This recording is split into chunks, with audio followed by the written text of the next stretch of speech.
a much overlooked motive for President Trump's historic recognition of Jerusalem as Israel's capital is to jumpstart the Middle East peace process, and do it on terms more favorable to Israel. Experts on the Middle East tell WND. As the world will soon find out, Arab leaders in Egypt, the UAE, Saudi Arabia and Jordan, who would have normally balked at such a deal, are now eager to see it consummated. A key line in President Trump's speech announcing his change of long-standing U.S. policy toward Jerusalem was this: "It is time for young and moderate voices all across the Middle East to claim for themselves a bright and beautiful future." The call for younger voices to be heard was a direct jab at Mahmoud Abbas, the entrenched, corrupt 82-year-old Palestinian leader. Abbas's days may be numbered, says Dr.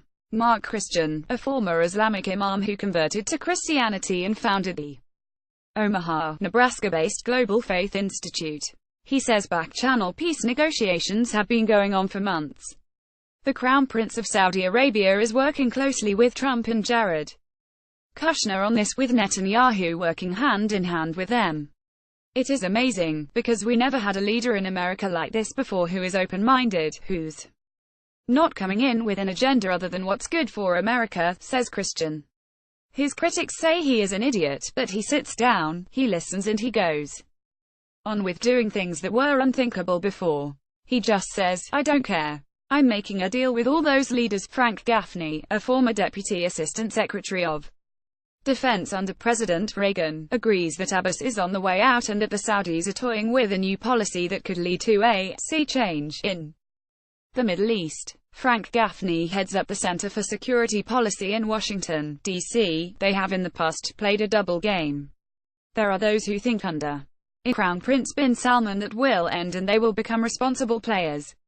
Gaffney said, "I'm skeptical, but think the immediate question is, do the Saudis throw in with the Palestinians in a new violent intifada? I don't think they intend to do that, as they seem to have come to the conclusion that Israel is a shared ally in their concerns about the growing threat from Iran, so I don't think it's in their interest to do that.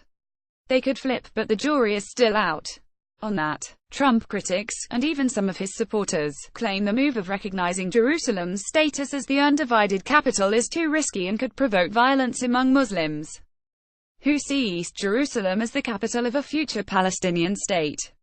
But Drive. Christian says Trump's move to recognize Jerusalem as the capital of Israel and move the U.S. embassy there is brilliant because it is so provocative. Yeah, Trump is provoking, but it is also a very strategic decision aimed to stir things up, to reset the deck. Do not be taken in by all the phony statements the Arab leaders are putting out, says Christian, who was born and raised in Cairo, Egypt, where he was raised by a father steeped in the Muslim Brotherhood. They had to do that. Those phony statements denouncing Trump's decision came from President El-Sisi in Egypt, King Abdullah in Jordan and King Salman in Saudi Arabia. The Saudi royal court issued a statement Thursday saying it warned against this move and continues to express its deep regret at the U.S. administration's decision, describing it as unjustified and irresponsible. Dr. Mark Christian grew up in a prominent Muslim family in Egypt and converted to Christianity as an adult. Don't be fooled, says Dr. Christian, whose given name was Mahmoud Abdullah until he converted to Christianity in his late 20s. The bottom line is this move was run past the Egyptians, the Jordanians and the Saudis ahead of time, and they all approved of it, said Christian. It's aimed at Palestinian leader Mahmoud Abbas. He has been told, either you accept this deal or you're out. It is time to solve this problem once and for all. An article in the New York Times Monday seems to back up Christian's theory. It said Abbas had a difficult meeting in Saudi Arabia last month with Crown Prince Mohammed bin Salman, in which the prince basically told the Palestinian leader that he will have to get on board with a new peace deal with Israel or he will be replaced. While details of the plan remain unknown, it would be a two-state solution, tilted toward Israel to the extent that no Palestinian leader could ever accept it, and remain in power, according to the New York Times. Under the plan, the Palestinians would receive limited sovereignty, Israel would remain in the vast majority of its settlements, and Egypt would deliver to the Palestinians a slice of the northern Sinai to go along with Gaza. The new capital of Palestine would be in Abu Dis, a suburb of East Jerusalem. Christian said the Arab countries, supported by the Europeans, Americans and the United Nations, have been living in denial since 1967, when Israel repelled an attack by a host of Arab countries and captured the Temple Mount in Jerusalem. The United Nations and all the complicit world leaders have been feeding into the deceit and the same lie. Christian said, "It is as if the United States won the War of Independence but the British still continued to say, 'No, you have not, and we get to tell you exactly what to do.' No, the fact is we won the war and we will do exactly as we want." They want to force the delusion on everyone else that this war in 1967 never took place and they never lost the war, and the UN is helping them because they issue resolutions that the land is still occupied and not a definitive Jewish land. Trump said, "This is the reality. If you want to live in reality, good for you, but it's not good for us." And he exposed the complicity and faint-heartedness of all of those European leaders and all those liberal American Jews, filling up Twitter and Facebook, saying Jerusalem is for all. What does that mean, for all? They are now exposed for trying to push a message of fake peace, so what happened yesterday is a reality check.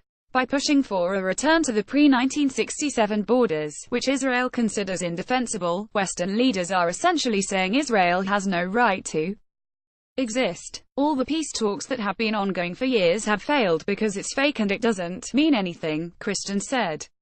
What has changed is the leadership in key Arab states. For 70 years the Arab-Israel conflict was an important tool that Arab leaders used to keep their hold on power.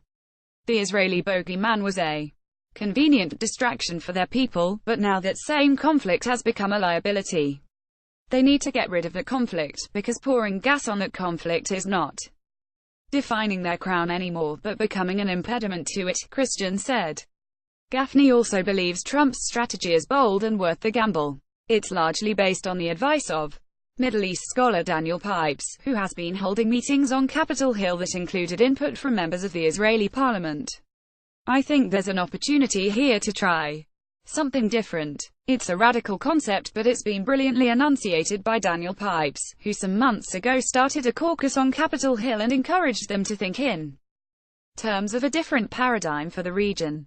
Gaffney said, "That new paradigm is based on historical reality and facts, not the fictions being perpetrated by the European Union and the United Nations," Gaffney said. First among those facts is that Israel has actually enjoyed a victory over the Palestinians, that they defeated the Palestinians, Gaffney said.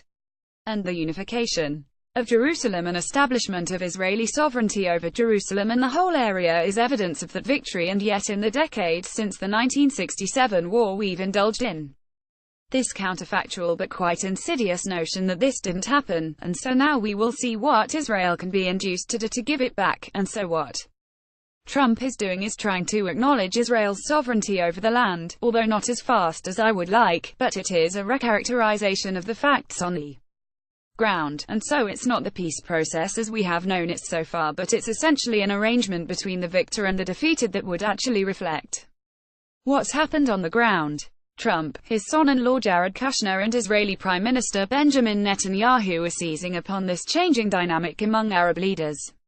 It's a historical moment that has to be taken advantage of. They want to see this conflict go away, but they can't do it on their own. They want the US to do it, and they will act like they had no part in it, Dr. Christian said. They want to build a strong relationship with Israel to benefit from its advancement and doing business with them. And the benefits will not just be economic. They also are looking at military strategic realities on the ground with regard to Iran. One of the benefits the Arabs need from Israel and the United States is to defeat their ultimate enemy, which is Iran. And nobody can do that for them except Israel and the United States. Mutual benefits and mutual goals, he said. This is the new reality.